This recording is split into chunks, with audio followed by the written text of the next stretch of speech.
জানিয়ে দেব এই মুহূর্তে হাতে পাওয়া সর্বশেষ গুরুত্বপূর্ণ আপডেট বাংলা সংবাদ। শুরুতেই থাকছে ভারতের কূটনৈতিক মাথাব্যথার কারণ শেখ হাসিনা। বাংলাদেশের শিক্ষার্থীদের নেতৃত্বাধীন গণ আন্দোলনে উৎখাত হবার পর সাবেক প্রধানমন্ত্রী শেখ হাসিনা হেলিকপ্টারে করে বাংলাদেশ থেকে পালিয়ে যান ভারতে। বিশ্লেষকরা বলছেন ভারতের জন্য এখন কূটনৈতিক মাথাব্যথার কারণ হয়ে উঠেছেন শেখ হাসিনা। 15 বছরের শাসন আমলে মানবাধিকার লঙ্ঘন এবং বিরোধীদের দমন পীড়নের প্রতিবাদে এই গণ আন্দোলনে যারা নেতৃত্ব দিয়েছিল তাদের দাবি শেখ হাসিনাকে ভারত থেকে ফিরিয়ে এনে বিচারের মুখোমুখি করা হোক। এবারে জানাবো একটি সুসংবাদ। ভিসা ছাড়াই পাকিস্তানে যেতে পারবেন বাংলাদেশিরা। নতুন ভিসা নীতিমালা সংশোধন করেছে পাকিস্তান সরকার। এতে বাংলাদেশ সহ 126টি দেশের নাগরিকরা ভিসা ছাড়াই দেশটিতে যাতায়াত করতে পারবেন। এ তথ্য জানিয়েছেন বাংলাদেশে নিযুক্ত পাকিস্তানের হাইকমিশনার আহমদ মারুফ। জানাবো বন্ধ হয়েছে লাগেজ কাটা চুরি, পদে পদে নেই হয়রানি। হয়রানির পরিবর্তে এখন স্বস্তি বিরাজ করছে। শাহজালাল আন্তর্জাতিক বিমানবন্দরে টেলিফোন সেবা হেল্প ডেস্ক থাকলেও এতদিন তা কাজে আসেনি যাত্রীদের। এবার সেগুলো চালুর পাশাপাশি মিলছে ফ্রি ওয়াইফাই সহ নানাবিধ সুবিধা। লাগেজ কাটা বা চুরি ঠেকাতে নেওয়া হয়েছে দ্রুত লাগেজ ছাড় পেয়ে স্বস্তি জানাচ্ছেন প্রবাসীরা। সিভিল এভিয়েশন কর্তৃপক্ষ জানায় যাত্রী সেবায় কোনো আপোষ করা হবে না। এদিকে আলোচিত কন্টেন্ট ক্রিয়েটর তৌহিদ আফ্রিদি এবং তার বাবা মাই টিভির পরিচালক নাসির উদ্দিন সাথী সহ 25 জনের বিরুদ্ধে রাজধানীর যাত্রাবাড়ী থানায় একটি হত্যা মামলা দায়ের করা হয়েছে।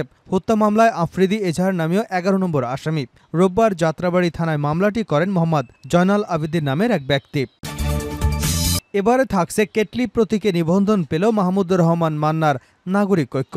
সোমবার নির্বাচন কমিশন সচিব শফিউল আজিমের সই করা এক বিজ্ঞপ্তিতে এ তথ্য জানা গেছে। নির্বাচন কমিশনের বিজ্ঞপ্তিতে বলা হয়, গণপ্রতিনিধিত্ব অধ্যাদেশ 1972-এর বিধান অনুযায়ী নাগরিক ঐক্যকে পুনরাদেশ না দেওয়া পর্যন্ত বাংলাদেশ নির্বাচন কমিশন রাজনৈতিক দল হিসেবে নিবন্ধন করেছে। তাদের নিবন্ধন নম্বর 52। এবং সর্বশেষ জানাবো জাতীয় পার্টির চেয়ারম্যান আনোয়ার হোসেন মঞ্জু আটক। জাতীয় পার্টির চেয়ারম্যান সাবেক মন্ত্রী আনোয়ার হোসেন মঞ্জুকে আটক করেছে আইনশৃঙ্খলা রক্ষাকারী বাহিনীর সদস্যরা। সোমবার বিকেলে রাজধানীর ধানমন্ডি থেকে তাকে আটক করা হয়। ডিবির যুগ্ম পুলিশ কমিশনার মোহাম্মদ রবিউল হোসেন ভুইয়া বলেন, ডিবি পুলিশের একটি দল তাকে গ্রেপ্তার করেছে। তার বিরুদ্ধে 5টি মামলা রয়েছে। এতক্ষণ শিরোনাম শুনছিলেন, এবার বিস্তারিত। প্রিয় দর্শক, আপনি যদি এই চ্যানেলে নতুন হয়ে থাকেন, ভিডিওটি দেখতে দেখতে চ্যানেলটি সাবস্ক্রাইব করে আমাদের সঙ্গেই থাকুন। আর এই ভিডিও সম্পর্কে আপনি আপনার মূল্যবান মতামতটি কমেন্ট বক্সে জানিয়ে দিন। আর হ্যাঁ প্রিয় দর্শক, জানিয়ে দিন ভিডিওটি কোথা থেকে দেখছেন। ভারতের কূটনৈতিক মাথাব্যথার কারণ শেখ হাসিনা। বাংলাদেশের শিক্ষার্থীদের নেতৃত্বাধীন গণ আন্দোলনে উৎখাত হবার পর সাবেক প্রধানমন্ত্রী শেখ হাসিনা হেলিকপ্টারে বাংলাদেশ থেকে ভারতে পালিয়ে যান। বিশ্লেষকরা বলছেন ভারতের জন্য এখন কূটনৈতিক মাথাব্যথার কারণ হয়ে উঠেছে হাসিনা। 15 বছরের শাসন আমলে মানবাধিকার লঙ্ঘন এবং বিরোধীদের দমন পীড়নের প্রতিবাদে এই গণ আন্দোলনে যারা নেতৃত্ব দিয়েছিলেন তাদের দাবি শেখ হাসিনাকে ভারত থেকে ফিরিয়ে এনে বিচারের মুখোমুখি করা হোক। কিন্তু 76 বছর বয়সী হাসিনাকে ফেরত পাঠাতে হলে দক্ষিণ এশিয়ার অন্যান্য প্রতিবেশীদের কাছে ভারতের অবস্থান ক্ষুণ্ণ হবার ঝুঁকি রয়েছে। বিশেষ করে দক্ষিণ এশিয়ায় আধিপত্য বিস্তার যখন চীনের সঙ্গে দ্বৈরথ চলছে, এমন একটা সময় এই উদাহরণ অনেকেই ভালো দৃষ্টিতে নাও নিতে পারেন। বিরোধ সমাধান বিষয়ক থিঙ্ক ট্যাঙ্ক ইন্টারন্যাশনাল ক্রাইসিস গ্রুপের টমাস কিন বার্তা সংস্থা এফপিকে দেওয়া এক সাক্ষাৎকারে বলেছেন, ভারত স্পষ্টতই তাকে বাংলাদেশে ফেরত পাঠাতে চায় না। এর ফলে নয়াদিল্লির সঙ্গে ভালো সম্পর্ক থাকা এই অঞ্চলের অন্যান্য নেতাদের কাছে একটা বার্তা পাঠানো হবে যে শেষ পর্যন্ত ভারত আপনাদেরকে রক্ষা করবে না। বিষয়টি ভারতের জন্য খুবই ইতিবাচক হবে না।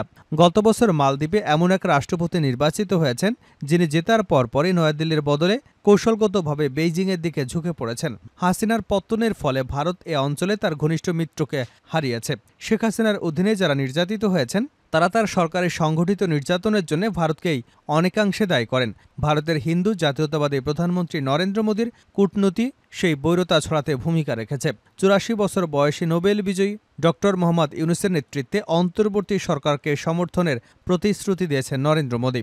বাংলাদেশের হিন্দু ধর্মাবলম্বীদের রক্ষার জন্য ইউনূসের প্রশাসনকে বারবার অনুরোধ করেছেন তিনি।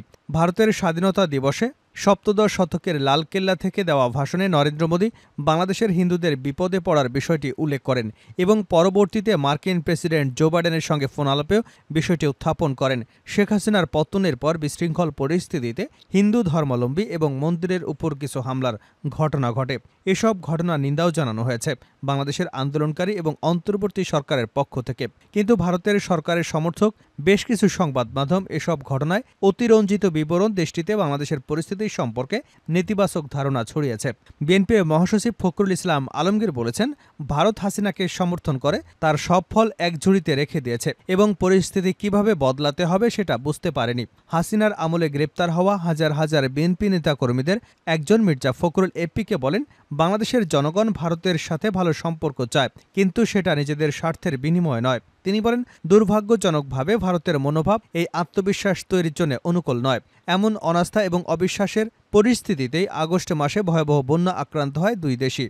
অনেক বাংলাদেশের পক্ষ থেকে ভারতকে এই বন্যার জন্য দায়ী করা হয়েছে। বাংলাদেশের অন্তর্বর্তী সরকার এখনও প্রকাশ্যে নয়াদিল্লির কাছে শেখ হাসিনাকে ভারতে আশ্রয় নেওয়ার বিষয়টি উত্থাপন করেনি, কিন্তু কূটনৈতিক পাসপোর্ট বাতিল করার কারণে নয়াদিল্লির কাছে একটি সামরিক বিমান ঘাঁটিতে অবস্থান করা হাসিনার জন্য অন্য কোনো দেশে যাওয়াটা কঠিন হয়ে পড়েছে। বাংলাদেশ ও ভারতের মধ্যে 2013 সালে একটি দ্বিপাক্ষিক প্রত্যাবাসন চুক্তি হয়েছিল। এর অধীনে শেখ হাসিনাকে বাংলাদেশ ফিরিয়ে এনে বিচারের মুখোমুখি করবার সুযোগ রয়েছে। তবে চুক্তির একটি ধারায় অপরাধ রাজনৈতিক চরিত্রের হলে ফেরত পাঠানোর অনুরোধ প্রত্যাখ্যানের সুযোগও দেওয়া হয়েছে দুই দেশকে। বাংলাদেশে নিযুক্ত ভারতের সাবেক রাষ্ট্রদূত পিনাক রঞ্জন চক্রবর্তী এপিকে বলেন, শেখ হাসিনাকে ফিরিয়ে আনার চাপ দেওয়ার চেয়ে দ্বিপাক্ষিক সম্পর্ক রক্ষা বাংলাদেশের জন্য বেশি গুরুত্বপূর্ণ। তিনি বলেন, যে কোনো বুদ্ধিমান সরকার বুঝতে পারবে যে হাসিনাকে ভারতে থাকার বিষয়টিকে ইস্যুতে পরিণত করা তাদের জন্য কোনো সুবিধা তৈরি করতে পারবে না। ভিসা ছাড়াই পাকিস্তানে যেতে পারবেন বাংলাদেশিরা। নতুন ভিসা নীতিমালা ঘোষণা করেছে পাকিস্তান সরকার। এতে বাংলাদেশ সহ 126টি দেশের নাগরিকরা ভিসা ছাড়াই দেশটিতে যাতায়াত করতে পারবেন। এ তথ্য জানিয়েছে বাংলাদেশে নিযুক্ত পাকিস্তানের হাই কমিশনার আহমদ মারুফ। সোমবার দুপুরে রাজধানীর বাংলাদেশ সচিবালয়ে স্বরাষ্ট্র উপদেষ্টা লেফটেন্যান্ট জেনারেল অবসরপ্রাপ্ত মোহাম্মদ জাহাঙ্গীর আলম চৌধুরীর সঙ্গে সৌজন্য সাক্ষাতে একথা জানান তিনি। স্বরাষ্ট্র মন্ত্রণালয় থেকে পাঠানো এক সংবাদ বিজ্ঞপ্তিতে এ তথ্য জানানো হয়। বৈঠকে দুই দেশের মধ্যে বন্যা পুনর্বাসন, পারস্পরিক সম্পর্ক উন্নয়ন, ভিসা সহজীকরণ, সরাসরি ফ্লাইট চালু, কৃষি গবেষণা সহযোগিতা সহ পারস্পরিক স্বার্থ সংশ্লিষ্ট বিভিন্ন বিষয়ে আলোচনা হয় বলে বিজ্ঞপ্তিতে জানানো হয়। বাংলাদেশের সাম্প্রতিক বৈষম্যবিরোধী ছাত্র আন্দোলনের প্রভাব পাকিস্তানেও পড়েছে জানিয়ে হাইকমিশনার আহমেদ মারুফ বলেন, সে সময় অনেক পাকিস্তানি নাগরিক বাংলাদেশের পতাকা উড়ে আনন্দ উৎসব করেছেন। অন্তর্বর্তীকালীন সরকারের বড় চ্যালেঞ্জের বিষয়ে জানতে চাইলে স্বরাষ্ট্র উপদেষ্টা বলেন, দুর্নীতি প্রতিরোধ এবং দ্রব্যমূল্যে লাগাম টেনে ধরাই সরকারের সবচেয়ে বড় চ্যালেঞ্জ। পাকিস্তানও একই ধরনের চ্যালেঞ্জ মোকাবেলা করছে বলে দুজন একমত প্রকাশ করেছেন। গত 15 বছরে দ্বিপাক্ষিক সম্পর্কে যে শুষ্কতা পরিলক্ষিত হয়েছে তার উত্তরণ ঘটিয়ে পারস্পরিক সম্পর্ক জোরদারের আহ্বান জানান পাকিস্তানের হাই কমিশনার। এছাড়া পারস্পরিক ভিসা সহজীকরণের বিষয়ে দুপক্ষই সম্মত হন। বিমানবন্দরে যাত্রী সেবায় ফিরেছে স্বস্তি, বন্ধ হয়েছে লাগেজ কাটা চুরি, নেই পদে পদে হয়রানি। হয়রানির পরিবর্তে স্বস্তি। শাহজালাল আন্তর্জাতিক বিমানবন্দরে টেলিফোন সেবা, হেল্প ডেস্ক থাকলেও এতদিন তা কাজে আসেনি যাত্রীদের। এবার সেগুলো চালুর পাশাপাশি মিলছে ফ্রি ওয়াইফাই সহ নানাবিধ সুবিধা। লাগেজ কাটা বা চুরি ঠেকাতে নেওয়া হয়েছে সতর্কতা। দ্রুত লাগেজ ছাড় পেয়ে স্বস্তি জানাচ্ছেন প্রবাসীরা। সিভিল এভিয়েশন কর্তৃপক্ষ জানায়, যাত্রী সেবায় কোনো আপোষ করা হবে না। যাত্রী লাঞ্ছনা, লাগেজ কেটে চুরি, ইমিগ্রেশন, পুলিশ, কাস্টম সহ পদে পদে হয়রানি, অব্যবস্থাপনা, অনিয়মই যেন হয়ে উঠেছিল শাহজালাল আন্তর্জাতিক বিমানবন্দরের নিত্যদিনের স্বাভাবিক ঘটনা। তবে এবার পরিবর্তনের হাওয়া লেগেছে এখানেও। বদলেছে যাত্রী সেবা। হেল্প ডেস্কে দিনরাত কাজ করছেন 54 জন কর্মী। বিনামূল্যে 1 ঘন্টা ওয়াইফাই সুবিধা পাচ্ছেন যাত্রীরা। বিমানবন্দরে পৌঁছে স্বজনদের সঙ্গে যোগাযোগের ঝক্কি কমাতে চালু হয়েছে 10টি টেলিফোন বুথ। কথা বলা যাচ্ছে বিনামূল্যে। যাত্রীরা বলছেন, আগে বিমানবন্দরে নানাভাবে হেনস্থার মুখোমুখি হতে হয়েছে। এবার হয়রানিমুক্ত সেবা পেয়ে স্বস্তি ফিরেছে তাদের কণ্ঠে। সম্প্রতি দুবাই থেকে আসা ইমরান চৌধুরী বলেন, ইমিগ্রেশন বিভাগ এবং বিমানবন্দরের অন্যান্য কর্মকর্তাদের ব্যবহারে পরিবর্তন এসেছে। তিনি জানান, ফ্লাইট অবতরণের 20 মিনিটের মধ্যে তিনি তার লাগেজ পেয়ে গেছেন। হজরত শাহজালাল বিমানবন্দরে নির্বাহী পরিচালক গ্রুপ ক্যাপ্টেন কামরুল ইসলাম বলেছেন, যাত্রীরা যাতে স্বাচ্ছন্দ্যে তাদের লাগেজ পান সে বিষয়টি নিশ্চিতে আমরা সর্বোচ্চ চেষ্টা চালাচ্ছি। তৌহিদ আফ্রিদি ও তার বাবার বিরুদ্ধে হত্যা মামলা। কন্টেন্ট ক্রিয়েটর তৌহিদ আফ্রিদি এবং তার বাবা মাই টিভির মালিক নাসির উদ্দিন সাথী সহ 25 জনের বিরুদ্ধে রাজধানীর যাত্রাবাড়ী থানায় একটি হত্যা মামলা দায়ের করা হয়েছে। হত্যা মামলায় আফ্রিদি এজাহারের 11 নম্বরের আসামি। রোববার যাত্রাবাড়ী থানায় মামলাটি দায়ের করেন জয়নাল আবেদিন নামের এক ব্যক্তি। মামলার এজাহার সূত্রে জানা যায়, হত্যার অভিযোগে দায়ের করা এ মামলায় প্রধান আসামি করা হয়েছে শেখ হাসিনাকে।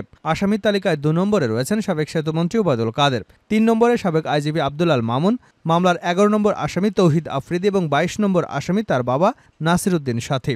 এই হত্যা মামলায় মোট 25 জনকে আসামি করা হয়েছে।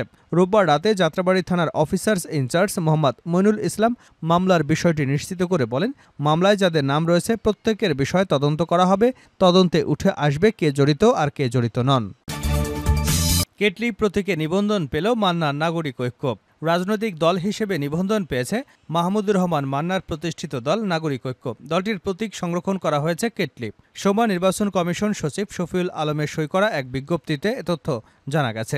নির্বাচন কমিশনের বিজ্ঞপ্তিতে বলা হয়, গণপ্রতিনিধিত্ব অধ্যাদেশ 1972-এর বিধান অনুযায়ী নাগরিক ঐক্যকে পুনরাদেশ না দেওয়া পর্যন্ত বাংলাদেশ নির্বাচন কমিশন রাজনৈতিক দল হিসেবে নিবন্ধন করেছে। তাদের নিবন্ধন নম্বর 52। 2012 সালে 1 জুন নাগরিক ঐক্য গঠন করেন আওয়ামী লীগের সাবেক সাংগঠনিক সম্পাদক মাহমুদুর রহমান মান্না। দলটি বিএনপির সঙ্গে জোটবদ্ধ হয়ে আওয়ামী লীগের বিরুদ্ধে নানা রাজনৈতিক কর্মসূচি পালন করেছে। এর আগে সোমবার সকালে ঢাকা বিশ্ববিদ্যালয় কেন্দ্রীয় ছাত্র সংসদের সাবেক ভিপি নুরুল হক নূরের দল গণ অধিকার পরিষদকেও নিবন্ধন দেয় নির্বাচন কমিশন। দলটির প্রতীক হল ট্রাক।